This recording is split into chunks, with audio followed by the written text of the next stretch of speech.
السلام علیکم ورحمۃ اللہ۔ یہ ڈاکٹر فضل الہی صاحب کا آفیشیل یوٹیوب چینل ہے، اس کو لائک، سبسکرائب اور شیئر کریں اور بیل آئیکن پریس کریں تاکہ نئے آنے والی ویڈیوز کا نوٹیفیکیشن آپ کو موصول ہو سکے۔ جزاکم اللہ خیر۔ ان الحمد للہ ونستعینہ ونستغفرہ ونؤمن به ونتوکل علیہ ونعوذ باللہ من شرور انفسنا ومن سیئات اعمالنا من يهده الله فلا مضل له ومن يضلل فلا هادي له وأشهد أن لا إله إلا الله وحده لا شريك له وأشهد أن محمدا عبده ورسوله صلى الله عليه وسلم. أما بعد فإن خير الحديث كتاب الله وخير الهدي هدي محمد صلى الله عليه وسلم وشر الأمور محدثاتها وكل محدثة بدعة وكل بدعة ضلالة وكل ضلالة في النار. اللهم صل على محمد وعلى آل محمد كما صليت على إبراهيم وعلى آل إبراهيم إنك حميد مجيد.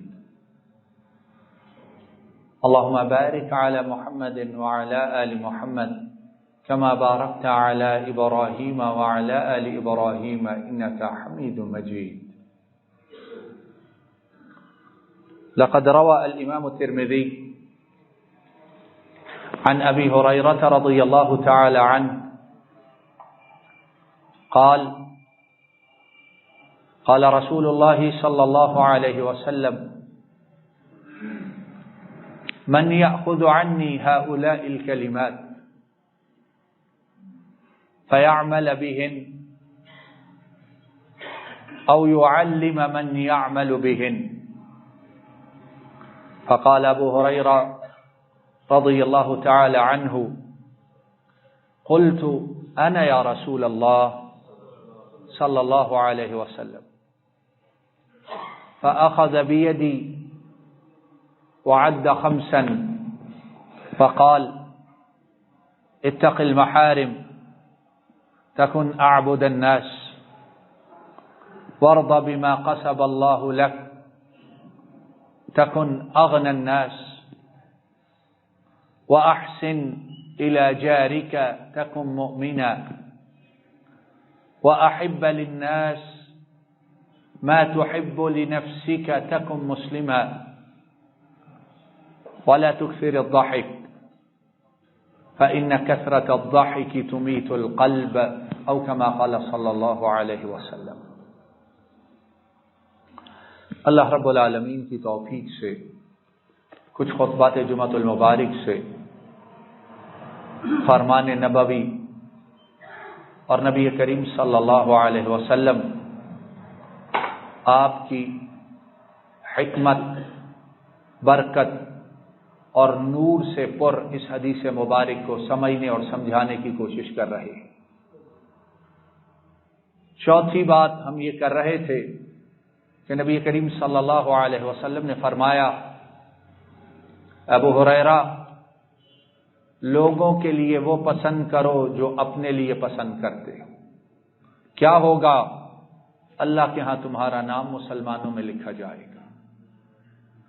اب یہاں یہ پہلے بھی عرض کیا کہ یہاں آپ کے الفاظ ہیں لوگوں کے لیے، اور لوگوں میں سارے ہی شامل ہیں۔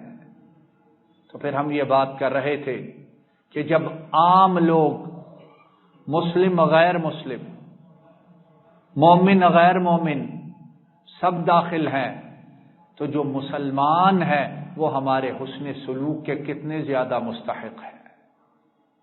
اور مسلمان، مومن، اسلام والے، کلمہ گو، ان کے ساتھ نیکی کرنا، اچھائی کرنا، ان کی مصیبت میں ان کی مدد کرنا، ان کے مسائل حل کرنے کے لیے کوشش اور جد و جہد کرنا، اس کا مقام و مرتبہ کتنا بلند ہے۔ آئیے اسی سلسلہ میں ایک حدیث مبارک نبی کریم صلی اللہ علیہ وسلم کی مزید سنتے ہیں۔ امام مسلم حضرت سالم سے، اور حضرت سالم اپنے والد گرامی حضرت عبداللہ ابن عمر رضی اللہ تعالی عنہما ان سے بیان کرتے ہیں کہ نبی کریم صلی اللہ علیہ وسلم نے ارشاد فرمایا، المسلم اخو المسلم، المسلم اخو المسلم لا يظلمه ولا يسلمه، لا يظلمه ولا يسلمه، من كان في حاجة أخيه كان الله في حاجته، ومن فرج عن مسلم كربة فرج الله عنها بها كربة من كرب يوم القيامة، ومن ستر مسلما ستره الله يوم القيامة، او كما قال صلی اللہ علیہ وسلم۔ یہ حدیث مبارک جب سنتے ہیں تو میں اپنے متعلق یہ کہتا ہوں کہ دل دماغ گواہی دیتا ہے کہ میں تو ساری زندگی اس حدیث کے مخالف گزار رہا۔ پتہ نہیں آپ لوگ جب اپنا احتساب کریں تو آپ لوگوں کا جواب کیا ہو۔ مسلمان تو ہیں، لیکن مسلمانوں کی جو صفات اس حدیث میں بیان کی ہیں پتہ نہیں وہ ہم میں موجود بھی ہیں یا ہمارا دل دماغ سینہ ان صفات سے خالی ہو چکا ہے۔ اور اگر اس حدیث مبارک پر ہمارا عمل ہو جائے تو پھر ہماری کچہریاں، ہماری عدالتیں، ہمارے تھانے، ہماری پنچایتیں اور ہمارا کیا کچھ وہ بند ہو جائے، اور اس حدیث مبارک پر عمل ہو جائے تو یہ جو میڈیا کے نام سے ہم نے ایک نیا پروفیشن، نیا کیا کچھ شروع کیا ہے، اس کا بڑا حصہ اس کو اپنے ہاتھوں سے تالے لگا دے۔ کیا ہے آج کا مسلمان؟ عیب جوئی، دوسروں کے عیب ان کو تلاش کرتا رہتا ہے، برائیاں ان کے پیچھے پڑا رہتا ہے، خوردبین لگا کر اگلے کے حالات کا جائزہ لیتا رہتا ہے، اور پھر اسے بریکنگ نیوز کے نام سے بڑی جلدی نشر کیا جاتا، پھیلایا جاتا، اعلان کیا جاتا، اور اس میں اپنے آپ کو یہ کریڈٹ دیا جاتا ہے کہ اس خبر کو، مسلمان کے راز کو لے کر دنیا میں آنے والے ہم سب سے پہلے ہیں۔ ہے کہ نہیں یہ بات؟ جواب دیجیے، آگے آپ کی مرضی ہے۔ دن رات دیکھتے سنتے ہیں، کیا ہے اس کے سوا کچھ اور بھی ہے؟ ہائے ہائے، مسلمان کا کام یہ تو نہیں ہے۔ مسلمان کا کام یہ ہے کہ جو اس کا 6 فٹ کا جسم ہے، نگاہیں جھکائے اور ہر وقت اس کے عیبوں پہ دوڑاتا رہے، اپنے دل کا جائزہ لے، اپنے دماغ کو دیکھتا رہے، اپنے اعمال کا احتساب کرے، میں کر کیا رہا ہوں۔ جتنی دیر ان آنکھوں کے ساتھ دوسروں کو دیکھنا ہے، اس زبان، دماغ اور دل کے ساتھ کوشش کر کے لوگوں کے عیب تلاش کرنے ہیں، اگر اتنی دیر ہم اپنے عیب اور برائیاں تلاش کریں تو کتنا فائدہ ہو۔ اور یہ آنکھیں، یہ کان، یہ دل، یہ دماغ، اس کو چاہے دوسروں کے عیبوں کی تلاش میں لگاؤ یا اپنے عیب تلاش کرو، انہوں نے ایک وقت پر بند ضرور ہو جانا ہے۔ ہونا ہے کہ نہیں ہونا ہے؟ اب دیکھ لو فائدہ کس میں میرا اور تمہارا ہے۔ نبی کریم صلی اللہ علیہ وسلم نے فرمایا مسلمان مسلمان کا بھائی ہے، مسلمان مسلمان کا بھائی ہے، اور کیسا بھائی ہے؟ جیسے بھائی آج ہیں ہم، ویسا بھائی ہے جیسی مثال انصار اور مہاجرین نے دنیا کے لیے قائم کی تھی۔ کیسا بھائی ہے کہ بھائی ہجرت کر کے مکہ سے آیا تو مدینے والے نے کہا کہ آؤ میرے بھائی، میرے گھر ہیں، دیکھو جو گھر پسند ہے اس پہ انگلی رکھ دو، اس گھر کو تمہارے لیے خالی کر دوں گا۔ بھائی میری اتنی بیویاں ہیں، جو تمہیں پسند آئے بتاؤ، تمہارے لیے اسے طلاق دے دوں گا۔ بھائی اتنے باغات ہیں، جو باغ تمہیں پسند آئے وہ باغ میں اسی وقت تمہارے حوالے کر دوں گا۔ المسلم اخو المسلم۔ اور آج ہمارا حال کیا ہے؟ اپنے پاس سب کچھ ہے، لیکن نظر دوسرے کی جیب، دوسرے کے ہاتھوں، دوسرے کی چیزوں پر ہے کہ کب وہ میرے قبضہ میں آئے۔ المسلم اخو المسلم۔ مسلمان کیا ہے؟ مسلمان کا بولو، زور سے بولو، پیچھے والے کیا ہے؟ بھائی مانتے بھی ہو کہ نہیں مانتے ہو؟ کیوں جی مانتے بھی ہو یا انکار کرتے ہو؟ مسلمان مسلمان کا بھائی ہے۔ تو کیا کرتا ہے بھائی؟ لا یظلمہ، اس پر ظلم۔ زور سے جواب دو اللہ کے بندو، آگے آپ کی مرضی ہے، ارادہ ہے، کرتے رہنا، کم از کم یہاں تو جواب دو، شاید اللہ رب العالمین کہنا سننا قبول فرما لے۔ مسلمان مسلمان پر ظلم نہیں کرتا ہے۔ اور اس کے بعد فرمایا اور نہ ہی اسے ظالم کے ہاتھوں میں ظلم کی چکی میں پستا ہوا دیکھ سکتا ہے، نہ اسے ذلیل و رسوا ہوتا ہوا دیکھ سکتا ہے، نہ اسے کسی مصیبت میں پھنسا ہوا چھوڑ سکتا ہے۔ اسے مشکل میں، مصیبت میں، ظلم کی حالت میں اکیلا نہیں چھوڑتا، دوڑ کر اس کی مدد کے لیے جاتا ہے۔ اور پھر فرمایا تم یہ جو کچھ کرو گے اس کا بدل، اس کا عوض، اس کا مقابل کچھ ملے گا یا یہ کام ایسے ہی فضول ہے؟ اس کی کچھ اہمیت، کچھ نتیجہ ہے کہ نہیں ہے؟ اتنا بڑا نتیجہ، اتنا بڑا نتیجہ، اتنا شاندار نتیجہ کہ اگر مجھے اور آپ کو سمجھ آ جائے، ہم کوشش کریں یہی کام کرتے رہیں کہ ان کاموں میں اللہ نے وہ کچھ رکھا ہے شاید جو دوسری جگہوں پر نہ مل سکے۔ فرمایا جو اپنے بھائی کی ضرورت کو پورا کرتا ہے، پھر اس کی ضرورت کو کون پورا کرتا ہے؟ اللہ پورا کرتا ہے۔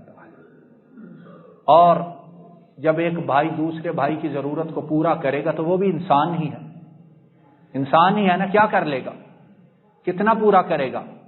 لیکن عرش والے کو اس کا یہ دوڑنا، محنت کرنا اتنا پسند آتا ہے، وہ کہتا ہے تیری ضرورت کو اب میں خود پورا کروں گا۔ اور جس کی ضرورت کو اللہ پورا کرے اسے پھر وہ کسی کا محتاج رہنے دیتا ہے؟ اس کو پھر ساری کائنات سے بے نیاز کر دیتا ہے۔ اور مجھے اور آپ کو اپنے لیے اللہ کی مدد، نصرت، اعانت اس کی ضرورت ہے کہ نہیں ہے؟ ضرورت ہی اس کی ہے، ضرورت ہی، اس کے سوا باقی جو بھی کرے گا کب تک کرے گا، کہاں تک کرے گا، کس وقت تک کرے گا؟ اور جب وہ کرے گا تو وہ ہے جسے نہ نیند آتی ہے نہ اونگ آتی ہے۔ مدد کرنے والا کبھی سو بھی جاتا ہے، کبھی تھک بھی جاتا ہے، کبھی موبائل بند بھی کر دیتا ہے، کبھی خود بھی مصیبت میں پھنس جاتا ہے، لیکن وہ کیا ہے؟ لا الہ الا ہو الحی القیوم۔ نہ اسے نیند نہ اونگ، نہ اس کے دروازے بند، نہ اس کے خزانوں میں کمی، اور نہ کوئی کام اسے عاجز کر سکتا ہے۔ وما كان اللہ لیعجزہ من شیء فی السماوات ولا فی الارض۔ کوئی چیز آسمان و زمین میں ایسی ہے ہی نہیں جو میرے اور تیرے رب کو عاجز کر دے۔ فرمایا جو مسلمان بھائی کی مدد کرتا ہے اس کی مدد کون کرے گا؟ اور جب میں اور تم مشکل میں پھنسے ہوں، عرش والے کی مدد آئے تو ایسے لگتا ہے موسم بہار آ گیا ہے۔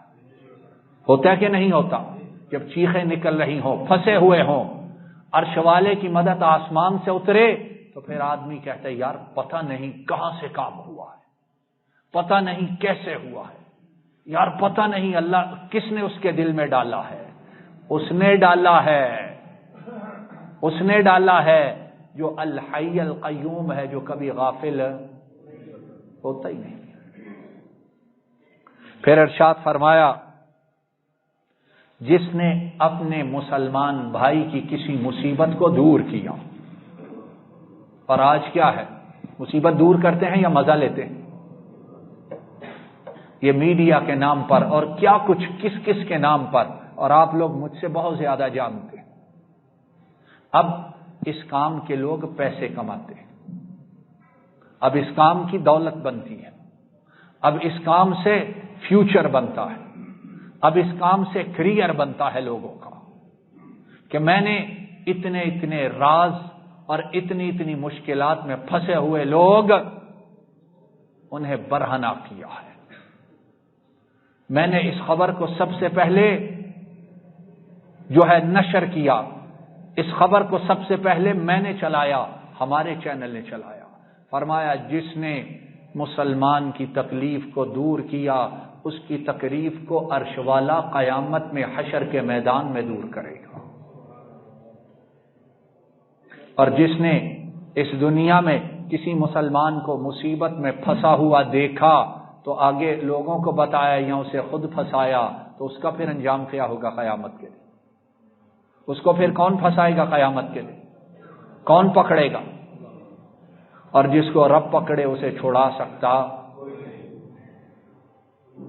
ان اخذہ علیم شدید، اس کی پکڑ بڑی دردناک ہے اور بڑی سخت ہے، چھڑانے والا چھڑا نہیں سکتا، اور جو تکلیف ہوتی ہے وہ تکلیف کو ختم کر سکتا۔ کیا کریں گے ہم لوگ؟ ہمارا معاشرہ کدھر جا رہا ہے؟ اور پھر ارشاد فرمایا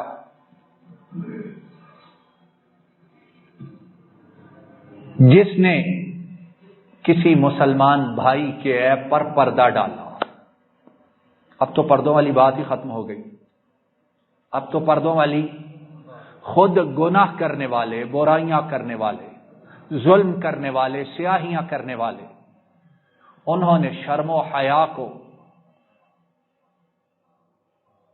تہذیب کے نام پر،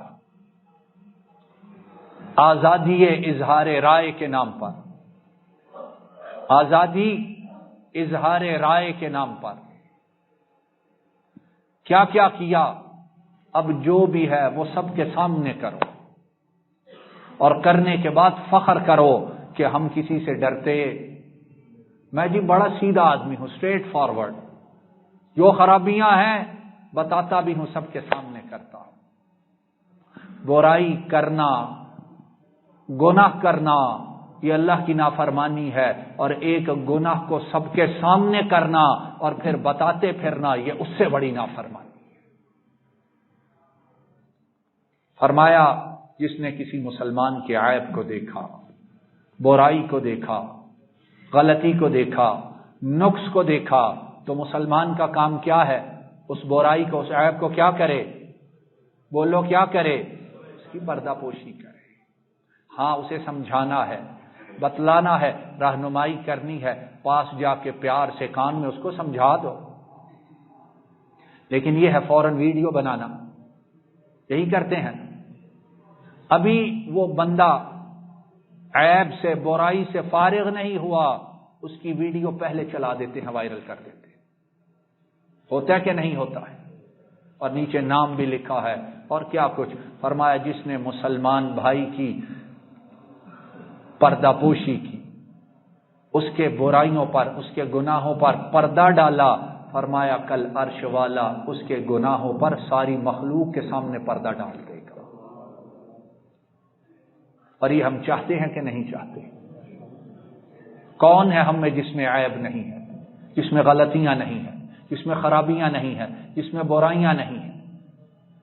تو اس دن جب آدم سے لے کر قیامت تک آنے والی ساری مخلوق ہوگی، سارے انسان، سارے جن ہوں گے، اس دن جس کے عیبوں پر عرش والے نے پردہ ڈالا، اسے اس سے زیادہ اور کیا چاہیے؟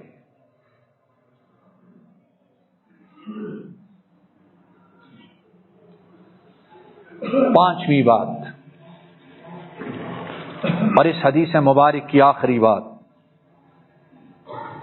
نبی کریم صلی اللہ علیہ وسلم نے ارشاد فرمایا، ابو ہریرہ جب تک زندگی ہے زیادہ ہنسنا نہیں ہے، زیادہ بولو کیا نہیں کرنا۔ اور ہماری ساری زندگی کس طرح گزر رہی ہے؟ انٹرٹینمنٹ کے نام پہ، اچھل کود کے نام پہ۔ صبح حیوانوں کی طرح کام کیا، نہ دین کا پتہ نہ اخلاق کا پتہ، صرف اس دنیا کے لیے دوڑ دھوپ لگائی۔ اور پچھلے ٹائم یا راتوں کو وقت کیسے گزرا؟ جب تک انٹرٹینمنٹ نہ ہو، ریفریشمنٹ نہ ہو، اور کچھ سن نہ لے، کچھ دیکھ نہ لے، کہیں بیٹھ کر لغو اور بیہودہ گفتگو نہ کر لیں، تب تک ہم کہتے ہیں آج کا دن اچھا نہیں گزرا ہے۔ اور جنہیں دنیا اور آخرت کا اللہ کی مخلوق میں سب سے زیادہ علم ہے، جنہیں اللہ کی مخلوق میں اللہ کے بعد سب سے زیادہ علم ہے، وہ کیا کہتے ہیں؟ ابو ہریرہ زیادہ ہنسنا نہیں ہے، کیوں کہ زیادہ ہنسنا دلوں کو مردہ کر دیتا ہے، اور جب دل مردہ ہو جائے پھر کیا ہوتا ہے؟ پھر کیا ہوتا ہے؟ پھر یہ ہے اللہ کے عذاب کا انتظار کرو۔ جب اللہ نہ کرے دل بند ہو جائے، وینز، آرٹریز ان میں پرابلم ہو جائے، تو پھر دل والا کیا کرتا ہے؟ کیا اس پہ گزرتی ہے؟ اور جس کا ایمانی طور پر، روحانی طور پر دل مردہ ہو جائے تو پھر کیا ہے؟ فَقَسَتْ قُلُوبُهُمْ وَكَثِيرٌ مِّنْهُمْ فَاسِقُونَ۔ اللہ رب العالمین فرماتے ہیں یہ ظالم، یہ کافر، یہ اللہ کی آیتوں پر ایمان نہ لانے والے، فرمایا ان کے دل سخت ہو گئے، ان کے دل پتھر ہو گئے، ان کے دل بے اثر ہو گئے، اور اکثر ان میں سے فاسق، گناہگار اور اللہ کی نافرمانی کرنے والے۔ آج میں اور آپ دن میں جتنی بار کھانا کھاتے ہیں، کم از کم اتنی مرتبہ دل کا جائزہ ضرور لیا کرے، دل زندہ ہے مر گئے؟ دلوں میں ایمانی حرارت ہے یا خالی ہو چکے؟ ویسے دل دھڑکتا ٹھیک ہے، لیکن اس دل کو خیر کی کوئی بات پسند، بولو اللہ کے بندو، اگر پسند آتی ہوتی تو پھر نمازوں میں یہ مسجدیں خالی نہ ہوتی۔ اگر دل زندہ ہو تو پھر ہر نماز میں جتنی تعداد اب ہے، ہر نماز میں تعداد اتنی یا اس سے بھی زیادہ ہو۔ اگر دل زندہ ہو تو پھر فجر کے وقت مسجد نوحہ خاں اور مرثیہ خاں نہ ہو، کہ وہی مسجدیں جو جمعہ کو سب طرف سے اللہ کے حکم سے بھر جاتی ہیں، فجر کو امام کے پیچھے ایک صف بمشکل پوری ہوتی ہے۔ کہاں جاتے ہیں یہ مسلمان؟ کہاں جاتے ہیں یہ مومن؟ اور کیا فجر کی نماز اس کا حساب ہوگا یا اس کی معافی اور چھٹی مل جائے گی؟ بولو اللہ کے بندو جواب تو دو۔ کیوں حساب نہ میری مرضی سے نہ آپ کی مرضی سے، حساب اس نے لینا ہے اور ہوگا۔ اور حساب کیسے ہوگا؟ وَإِن كَانَ مِثْقَالَ حَبَّةٍ مِّنْ خَرْدَلٍ وَإِن كَانَ مِثْقَالَ حَبَّةٍ مِّنْ خَرْدَلٍ أَتَيْنَا بِهَا وَكَفَى بِنَا حَاسِبِينَ۔ اس دن حساب اتنا باریک ہوگا کہ اگر رائی کے ذرے دانے کے برابر بھی نیکی یا برائی ہے تو فرمایا میں اسے بھی لے کر آؤں گا۔ اور تعجب کرتے ہو اتنی مخلوق اور اتنے اعمال، فرمایا وَكَفَى بِنَا حَاسِبِينَ، تعجب نہیں کرنا کہ حساب لینے کے لیے میں اکیلا بہت کافی ہوں، حساب لینے کے لیے میں اکیلا بڑا کافی ہوں۔ تم لوگ کیا ہو؟ تمہاری زندگی کیا ہے؟ تمہارے اعمال کیا ہیں؟ تم نے رب کو صحیح سمجھا ہی نہیں۔ ان اللہ لطیف خبیر، وہ بڑا باریک بین ہے اور بہت زیادہ یا سب کچھ مکمل جاننے والا ہے۔ ان ربی لطیف لما یشاء۔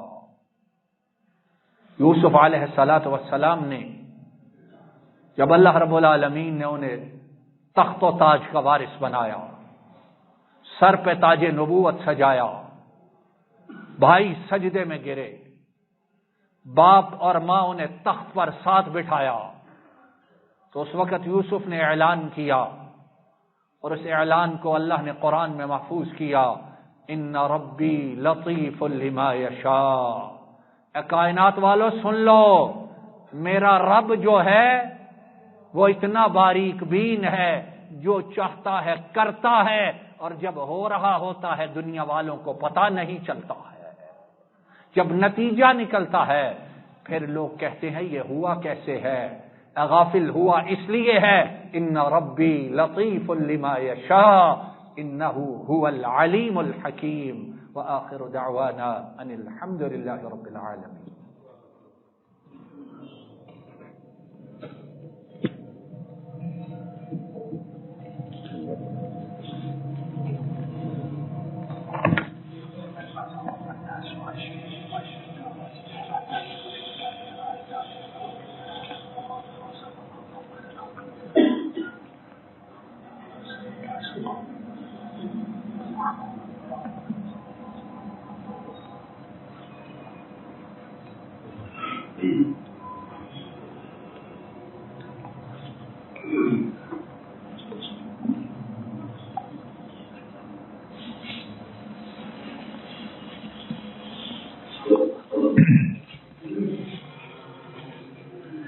إن الحمد لله نحمده ونستعينه ونستغفره ونؤمن به ونتوكل عليه ونعوذ بالله من شرور أنفسنا ومن سيئات أعمالنا من يهده الله فلا مضل له ومن يضلل فلا هادي له وأشهد أن لا إله إلا الله وحده لا شريك له وأشهد أن محمدا عبده ورسوله صلى الله عليه وسلم إن الله وملائكته يصلون على النبي يا أيها الذين آمنوا صلوا عليه وسلموا تسليما اللهم صل وسلم على نبينا محمد وعلى آله وأصحابه وأهل بيته وأتباعه إلى يوم الدين ربنا ظلمنا أنفسنا وإن لم تغفر لنا وترحمنا لنكونن من الخاسرين اللهم إنك عفو تحب العفو فاعف عنا اللهم إنك عفو تحب العفو فاعف عنا اللهم إنك عفو تحب العفو فاعف عنا رب ارحمهما كما ربياني صغيرا رب ارحمهما كما ربياني صغيرا رب ارحمهما كما ربياني صغيرا يا ذا الجلال والإكرام ہم حاضرین میں سے، مردوں میں سے، خواتین میں سے، ہمارے والدین گرامی میں سے، عزیز و اقارب میں سے، بہن بھائیوں میں سے اور ساری امت مسلمہ میں سے جو بیمار ہیں سب کی بیماریوں کو اپنی رحمت سے دور فرما دیجیے، سب کی بیماریوں کو اپنی رحمت سے شفا سے بدل دیجیے، سب کی بیماریوں کو اپنی رحمت سے شفا کاملہ و عاجلہ سے بدل دیجیے، سب کی پریشانیوں کو رفع فرما دیجیے، سب کے غموں کو دور فرما دیجیے، سب کے دکھوں کو اپنی رحمت سے مداوا فرما دیجیے، اور مولا کریم سارے اس ایمان، اعتقاد اور یقین کے ساتھ آپ سے سوال کرتے ہیں کہ آپ کے سوا شفا دینے والا کوئی نہیں ہے، آپ کے سوا مصیبتوں کو دور کرنے والا کوئی نہیں ہے، آپ کے سوا دکھوں کا مداوع کرنے والا کوئی نہیں ہے۔ اور مولا کریم، ہم اسی یقین کے ساتھ آپ سے سوال کرتے ہیں اور اس امید کے ساتھ مانگتے ہیں کہ آپ اپنے مانگنے والوں کی جھولی کو خالی واپس لوٹاتے نہیں ہیں۔ اذهب البأس رب الناس واشفه واشفنا واشفهم انت الشافي لا شفاء الا شفاؤك شفاء لا يغادر سقما۔ اذهب البأس رب الناس واشفه واشفنا واشفهم انت الشافي لا شفاء الا شفاؤك شفاء لا يغادر سقما۔ سارے ساتھی بآواز بلند آمین کہیے، اور جس کے بیمار ہیں وہ نیت کر لے، انشاءاللہ یہ سنت سے ثابت دعا ہے، اللہ رب العالمین اس دعا کو ضائع نہیں کرتے ہیں۔ اذهب البأس رب الناس واشفه واشفنا واشفهم انت الشافي لا شفاء الا شفاؤك شفاء لا يغادر سقما۔ ربنا هب لنا من ازواجنا وذرياتنا قرة اعين واجعلنا للمتقين اماما۔ اللهم حبب إلينا الإيمان وزينه في قلوبنا وكره إلينا الكفر والفسوق والعصيان واجعلنا من الراشدين۔ اللهم إنا نسألك الهدى والتقى والعفاف والغنى، اللهم إنا نعوذ بك من المأثم والمغرم، اللهم انصر الإسلام والمسلمين وأذل الشرك والمشركين ودمر أعداءك أعداء الدين وانصر عبادك الموحدين۔ ربنا آتنا في الدنيا حسنة وفي الآخرة حسنة وقنا عذاب النار۔ سبحان ربك رب العزة عما يصفون وسلام على المرسلين والحمد لله رب العالمين۔